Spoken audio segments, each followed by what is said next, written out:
সংগৃহীত একটি লেখা।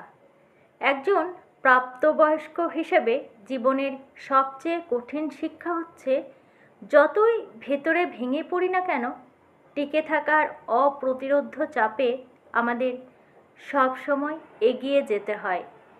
জীবন কখনো থেমে থাকে না, তা চলতেই থাকে। আমরা ক্লান্ত, ব্যথিত বা প্রিয়জনের শোকে ভেঙে পড়লেও জীবন আমাদের কষ্টের জন্য অপেক্ষা করে না। এই চাপের সাথে মানিয়ে নেওয়াও কঠিন।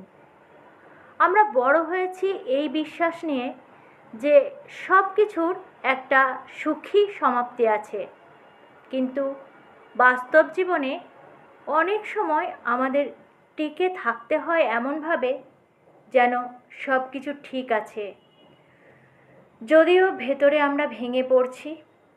এই প্রক্রিয়ায় সবচেয়ে কঠিন বিষয়টি হলো কষ্টের ভার মুখে না এনে নীরবে তা সহ্য করা এবং দিন কাটানো।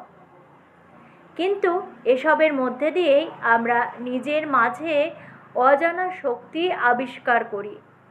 যতই কঠিন পরিস্থিতি হোক না কেন, আমরা এগিয়ে যাই ঠিক, কারণ আমাদের ভিতরেই টিকে থাকার প্রবল ইচ্ছা ও সাহস আছে।